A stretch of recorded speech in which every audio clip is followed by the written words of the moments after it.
तो नया chapter start करना है, काइनेटिक थ्योरी ऑफ गैसेस, है ना। नोट मत करिए भी, पहले समझिए इस नए चैप्टर में हमें पढ़ना क्या है, क्या क्या चीज़ें पढ़नी है। सबसे पहली बात तो जब हमने फ्लूइड्स पढ़ा था तो फ्लूइड में हमने लिक्विड और गैस दोनों में डिफरेंस समझा था।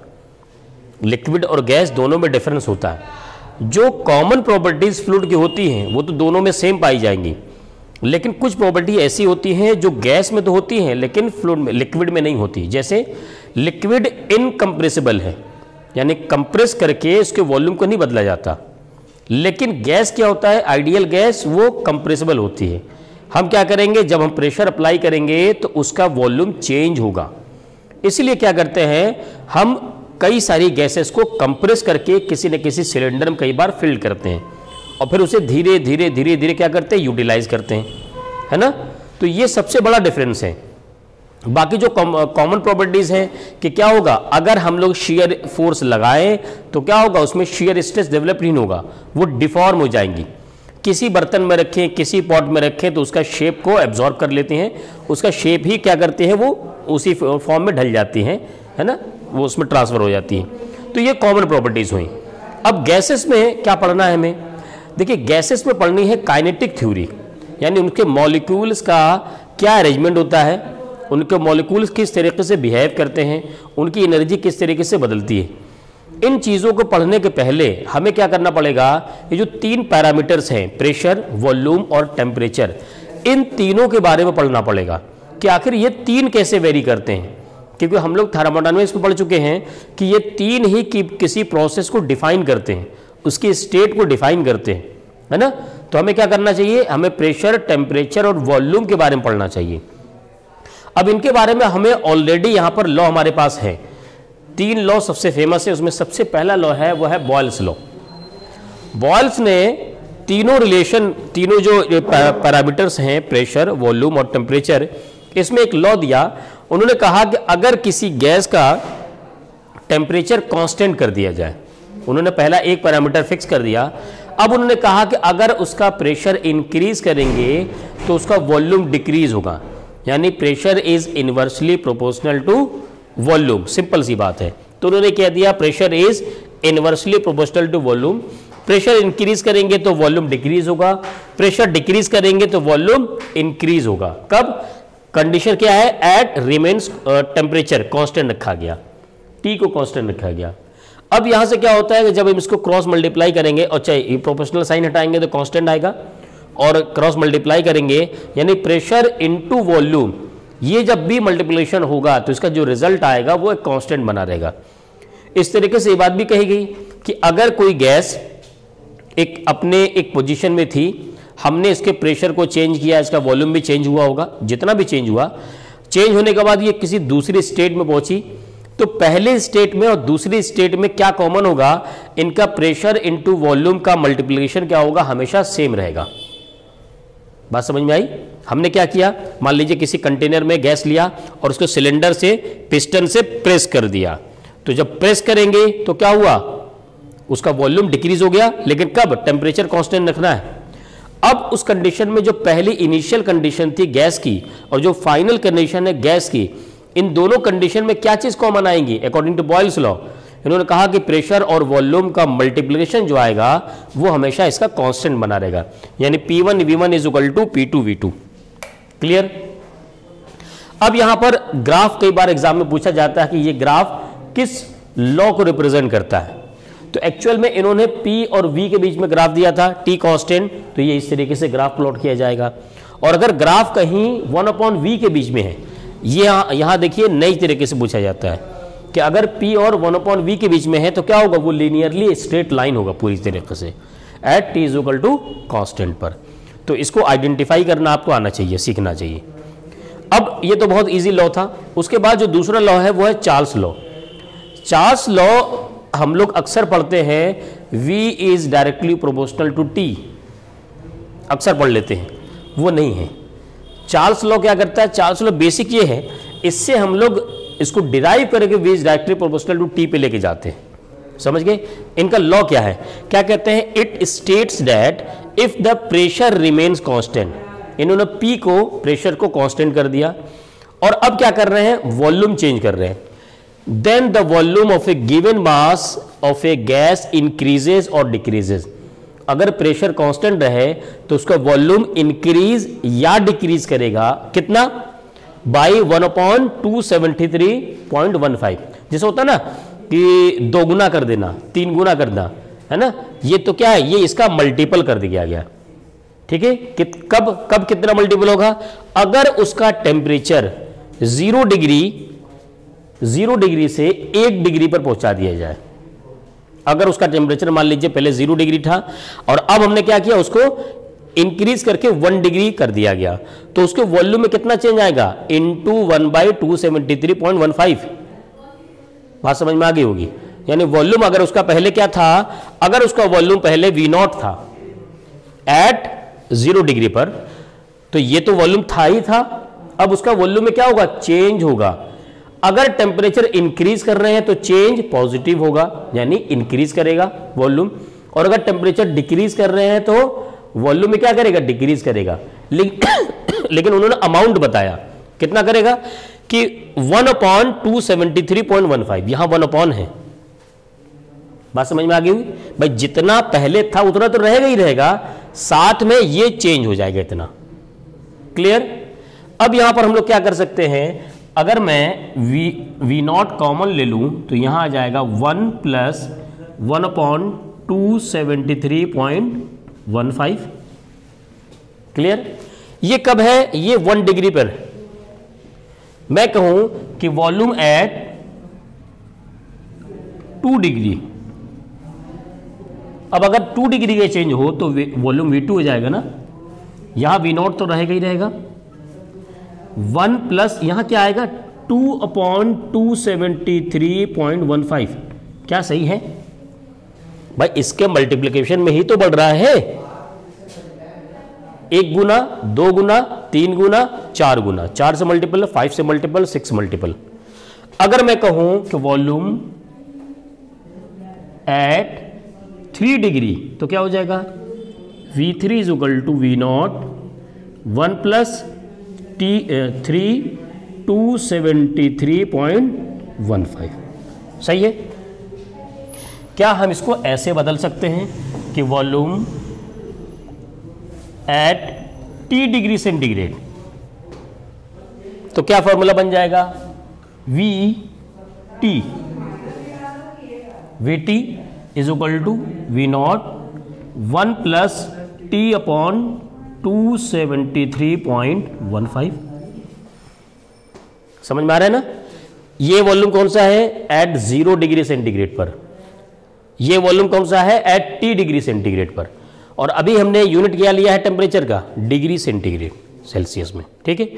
अब अगर मैं कहूं कि हम लोग टेम्परेचर को केल्विन में ले लेते हैं, किस में ले लें, है ना, if temperature in kelvin scale, तो क्या मैं V0 में 0 + 273.15 ऐड कर दूंगा।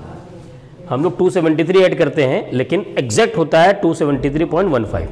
V0 कितना था, 0 था ना।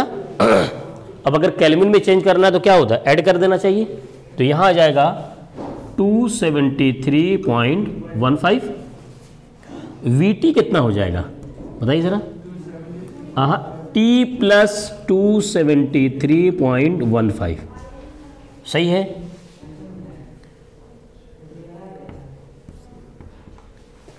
क्लियर है भाई। VT का मतलब किसी टेम्परेचर पर, किसी T टेम्परेचर पर, ये तो लिखा गया था एट T। क्लियर है। इस वैल्यू को क्या करें, इसमें पुट कर देंगे हम लोग। पुट करने के लिए क्या करो, पहले इसको LCM लेके सॉल्व कर लो, तो VT = V0, ये हो जाएगा 273.15 + D/273.15। इसको मैंने LCM लेकर के सॉल्व कर दिया। क्या इसकी जगह ऊपर हमें कोई वैल्यू दिख रही है, क्या लिख सकते हैं, VT। क्या नीचे की जगह हम V0 लिख सकते हैं, अरे सॉरी, हमने V0 क्यों लिया है, गलत ले लिया, टेम्परेचर है ना, तो T0 और T, या टी भी लिख सकते हैं स्मॉल टी करके, टेम्परेचर है, हम वॉल्यूम क्यों लिख रहे हैं। तो यहाँ फॉर्मूला क्या बन जाएगा, V T is equal to V naught, value put कर देते हैं, इसकी जगह क्या आएगा टी अपॉन टी नॉट, सही है। यहाँ से फॉर्मूला क्या बना, V T upon T is equal to V naught upon T not.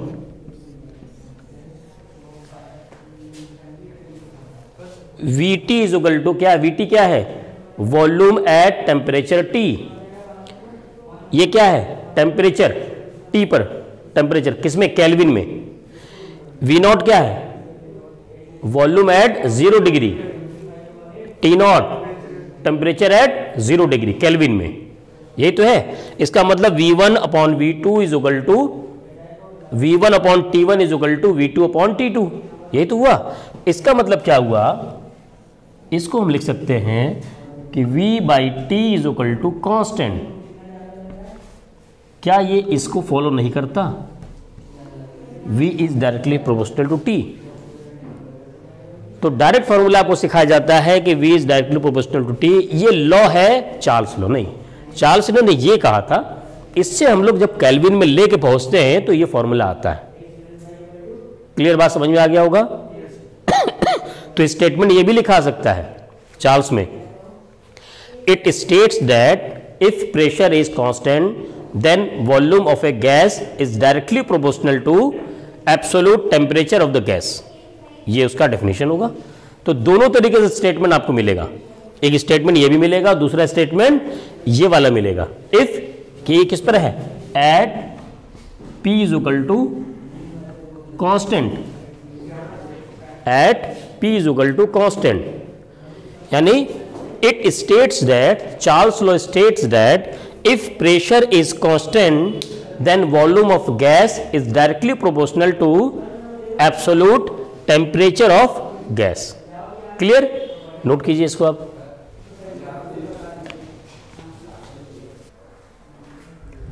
So third law इसमें काइनेटिक थ्योरी ऑफ गैसेस में आता है, वो है गेल-लुसैक लॉ।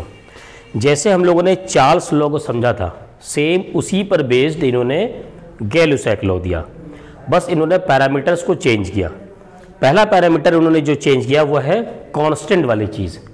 उन्होंने वहाँ पर किसको चेंज किया, टेम्परेचर को कांस्टेंट किया था, नहीं सॉरी प्रेशर को, तो V और T को चेंज किया। यहाँ पर इन्होंने किसको कांस्टेंट किया, वॉल्यूम को।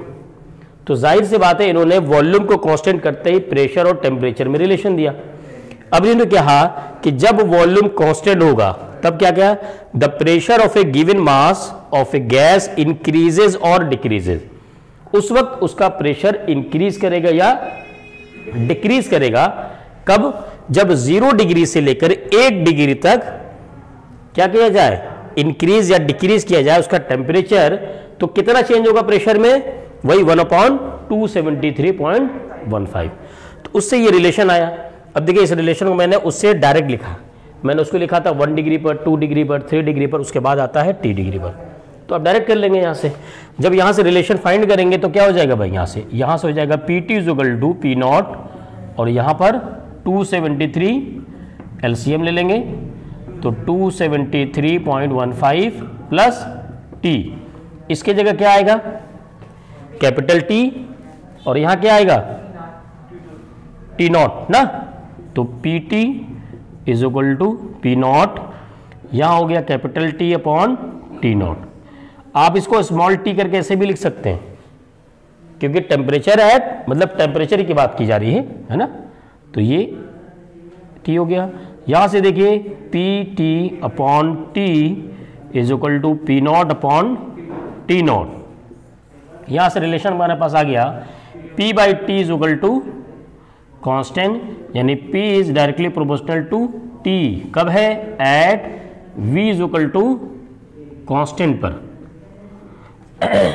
अब यहां से डेफिनेशन दी जाती है इसकी कि Gay-Lussac law states that at constant volume pressure of the gas is directly proportional to its absolute temperature, its absolute temperature.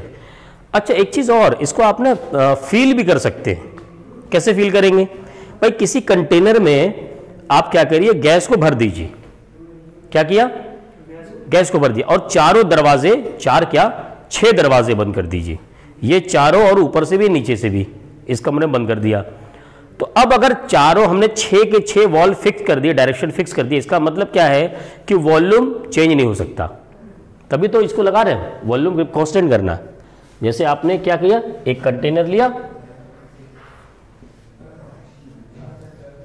और इसमें गैस को फिल कर दिया, अब ये सारे दरवाजे बंद इसके, हम क्या कर रहे हैं इसको, अब इसको दे रहे हैं हम टेम्परेचर।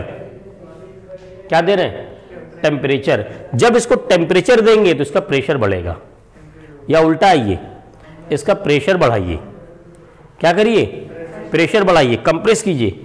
कंप्रेस करेंगे तो गैस क्या होगी, गर्म हो जाएगी, क्योंकि गर्म होने पर उसका टेम्परेचर इंक्रीज करेगा।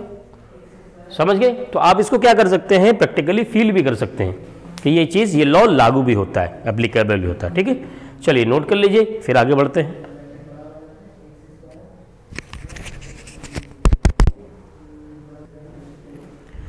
सो नेक्स्ट टॉपिक में पढ़ना है परफेक्ट गैस इक्वेशन। देखिए अब हमने अलग अलग लॉ जान लिए है ना, कि कौन कौन से लॉ से परफेक्ट गैस गवर्न होती है। तो उसमें बॉयल्स का जो लॉ है वो क्या कहता है भाई, V is directly proportional to 1/P। और चार्ल्स लॉ क्या कहता है, V is directly proportional to T। ये क्या है, बॉयल्स लॉ, और ये है चार्ल्स लॉ। अगर दोनों को कंबाइन कर दें तो क्या हम ये कह सकते हैं V is directly proportional to T/P। सही है। क्या इससे एक रिलेशन ये भी आ सकता है कि V is equal to K एक कांस्टेंट किया, या मैं इसको लिख देता हूं, कांस्टेंट इनटू T/P। सही है, प्रोपोर्शनल का साइन हटाएंगे, एक कांस्टेंट आ जाएगा। P को इधर लेके आइए तो ये हो जाएगा P V, T को भी नीचे ले आइए T। ये जो कांस्टेंट है, कांस्टेंट, इस कांस्टेंट को हम लिखेंगे R। यहां हो जाएगा PV/T is equal to R। ये R क्या है, R इज यूनिवर्सल, हाँ, gas constant for 1 mole of gas. यानी किसी भी गैस को ले लिया जाए, किसी भी गैस को अगर उसका 1 मोल लेते हैं, 1 मोल में कितना होता है भाई एटम्स, केमिस्ट्री में पढ़ा होगा आपने, 6.23 × 10 पावर करके पढ़ा है ना। तो अगर हम उसकी क्वांटिटी, ये तो क्वांटिटी की बात हो रही, अगर हम उसका 1 मोल ले लें तो उसका जो यूनिवर्सल गैस कांस्टेंट होगा उसकी वैल्यू सेम होगी, R की वैल्यू।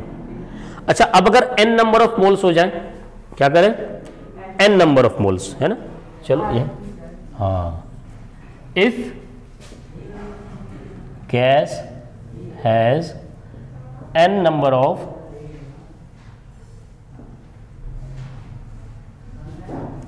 मोल्स, तो क्या हो जाएगा भाई यहां से, PV is equal to nRT। ये है आइडियल गैस इक्वेशन, जिसे हम परफेक्ट गैस इक्वेशन भी कहते हैं। PV is equal to nRT। जरा R का यहां पर यूनिट देखा जाए, R क्या हो जाएगा, PV/NT। सही है। ये क्या है, प्रेशर इनटू वॉल्यूम। तो प्रेशर इनटू वॉल्यूम किसको कहते थे, वर्क डन था, ऐसा pressure into volume work done था। तो क्या यहां पर ये एक तरीके से वर्क डन को रिप्रेजेंट कर रहा है, और ये N यानी मोल, ठीक है, इनटू टेम्परेचर। हाँ देखिए अब क्या आ जाएगा, जो R की यूनिट आएगी, R की यूनिट जूल, वर्क डन की unit joule per mole kelvin, ये हो गया इसका यूनिट। वैल्यू होती है इसकी R is equal to 8.31 joule per mole kelvin, universal gas constant की value 8.31 joule per mole kelvin. Important unit है, पूछा जाता है ये, ध्यान दीजिएगा इसको सभी लोग, ठीक है। चलिए नोट कर लीजिए, इस पर न्यूमेरिकल लगाते हैं फिर। तो आइए, जितना हम लोगों ने 3 लॉ पढ़े हैं और परफेक्ट गैस इक्वेशन पढ़ा है, अब इस पर क्या करते हैं, कुछ एप्लीकेशन देखते हैं, न्यूमेरिकल देखते हैं। फर्स्ट न्यूमेरिकल है, a gas at 27 degree centigrade in a cylinder has a volume of 4 litre and pressure 100 newton per metre square. First कह रहा है gas is first compressed at constant temperature. इससे identify होगा कि law कौन सा लगेगा। तो टेम्परेचर कांस्टेंट का है, इसका मतलब बॉयल्स लॉ की बात हो रही। So that the pressure is 150 Newton per metre square. यानी कांस्टेंट टेम्परेचर पर जब क्या हुआ कि ये चेंज हुआ तो प्रेशर को पहले जो 100 न्यूटन पर मीटर स्क्वायर था अब उसे 150 न्यूटन पर मीटर स्क्वायर कर दिया गया। कह रहा है calculate the change in volume. तो वॉल्यूम में कितना चेंज आया। तो देखिए यहां पर गिवन में एक चीजें क्या क्या है। सबसे पहले गिवन है टेम्परेचर T1 27 डिग्री सेंटीग्रेड और उसके साथ साथ है वॉल्यूम V1 4 लीटर और प्रेशर P1 वो है 100 न्यूटन पर मीटर स्क्वायर और फाइनल प्रेशर है 150 न्यूटन पर मीटर स्क्वायर। अब वो कह रहा है चेंज इन वॉल्यूम। तो चेंज इन वॉल्यूम जो होगा delta V is equal to वो होगा V2 माइनस V1। तो V1 हमें पता है, V2 फाइंड कर लेना चाहिए। बॉयल्स लॉ है तो इसका मतलब क्या होगा, P1 V1 is equal to P2 V2। ये किस पर है, at T is equal to constant. हमने इससे पहचाना है कि इसमें लॉ कौन सा लगेगा, तो बॉयल्स लॉ लग गया। हमें फाइंड करना है V2, तो V2 का फॉर्मूला यहां से क्या बन जाएगा, P1 V1 upon P2। Value रख देते हैं, P1 की value 100 into V1 4 upon P2 150। इससे कितना आ रहा है माम, V2 की वैल्यू 2.6666 करके समथिंग आएगा। ये आएगा ये भी लीटर में। अब उसने हमसे V2 नहीं पूछा, उसने चेंज इन वॉल्यूम पूछा है। तो हमें क्या करना चाहिए, हमें फाइंड करना चाहिए delta V, V2 minus V1। Value रख देते हैं 2.666 माइनस V1 की वैल्यू। अच्छा, हमें V2 minus higher minus lower करते हैं, तो V1 माइनस V2 कीजिए, तो ये हो जाएगा 4 माइनस 2.666। तो डेल्टा V यानी चेंज इन वॉल्यूम आ जाएगा 1.333 ऑन्स, ये आगे चलता जाएगा। तो ये तो पहला आंसर आ गया है ना। अब आगे कह रहा है सेकंड में, it is then heated at constant pressure. अब देखिए प्रोसेस उसने बदल दिया, पहले प्रोसेस था कांस्टेंट टेम्परेचर था, अब उसने क्या दिया, कांस्टेंट वॉल्यूम कर दिया। और फिर कह रहा है उसी का आगे बढ़ाया उसने, फिर कह रहा है so that temperature becomes 127 degree. यानी अब जो टेम्परेचर चेंज हुआ, चेंज होकर कितना हो गया 127 डिग्री सेंटीग्रेड। कह रहा है कैलकुलेट द न्यू प्रेशर। अब नया प्रेशर जो होगा वो कैलकुलेट कीजिए। जाहिर सी बात है जब हम वॉल्यूम कांस्टेंट करके उसके टेम्परेचर को इंक्रीज करेंगे तो प्रेशर भी इंक्रीज करेगा। कांस्टेंट वॉल्यूम ये किस पर है, V is equal to constant पर। V कांस्टेंट होता है गेल-लुसैक लॉ में, और गेल-लुसैक लॉ का फॉर्मूला क्या बनता है, P1 upon T1 is equal to P2 upon T2। नया प्रेशर फाइंड करना है, P2 इज इक्वल टू क्या हो जाएगा, P1 upon T1 into T2। देखिए P1 की वैल्यू, अब यहां पर कंफ्यूज होते हैं लोग, कंफ्यूज क्या करते हैं, इनिशियल प्रेशर P1 यहां था उसी की वैल्यू रख देते हैं। नहीं, यहां गलती हो जाएगी। एक प्रोसेस होने के बाद ये दूसरा प्रोसेस स्टार्ट हुआ है, तो एक प्रोसेस हो गया तो वहां पर प्रेशर बदल गया। अब जो पहले प्रोसेस का लास्ट प्रेशर था, एंड प्रेशर, वो इसका इनिशियल प्रेशर बनेगा। यानी ये जो P2 था ये उसके बनेगा P1 की वैल्यू। तो यहां हो जाएगा 150 अपॉन T1। अब इसका देखिए टेम्परेचर T1 डिग्री सेंटीग्रेड में है, केल्विन बदलेंगे, प्लस 273, T हो जाएगा 300 इंटू T2 टेम्परेचर 127, 273 ऐड करें कितना हो जाएगा 400। ये 0000 कैंसिल हो गया, ये आ जाएगा सीधे सीधे 200 Newton per metre square pressure P2 की वैल्यू। ये दूसरा आंसर हो गया। तो दोनों आंसर हम यहाँ पर आ गए। तो हमें क्या करना है, सिर्फ प्रोसेस को आइडेंटिफाई करना है कि लॉ कौन सा लगने वाला है, उसके बाद हम लोग सॉल्व कर लेंगे आसानी से। नोट करिए अगला नंबर। चलिए तो नेक्स्ट न्यूमेरिकल देखते हैं इसमें। कह रहा है using the ideal gas equation determine the value of universal gas constant R given that 1 gram molecule of a gas eight STP यानी standard temperature pressure occupies 22.4 litres. यानी हमें क्या करना है, यूनिवर्सल गैस कांस्टेंट R की value को find करना है। अब किसको यूज करना है, यूजिंग आइडियल गैस इक्वेशन, यानी हमारे पास है PV = nRT, यहाँ से R का फॉर्मूला बनेगा PV/NT। ठीक है, हाँ।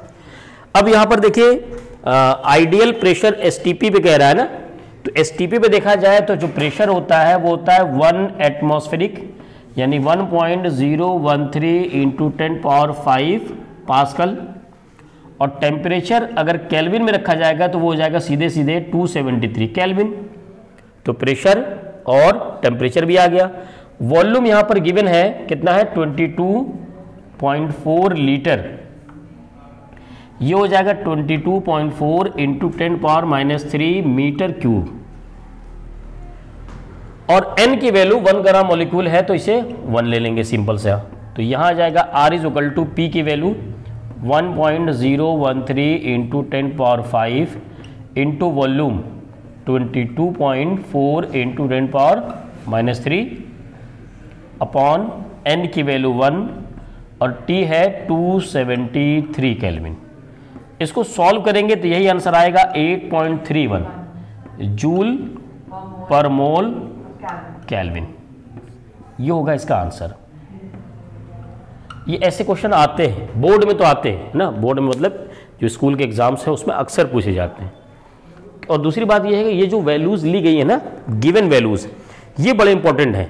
अलग अलग क्वेश्चन में ये यूज करना पड़ता है हमें, तो इसको ध्यान दीजिएगा सभी लोग। ठीक है, चलिए आज के लिए इतना ही। नेक्स्ट लेक्चर पे इसके आगे पढ़ेंगे फिर।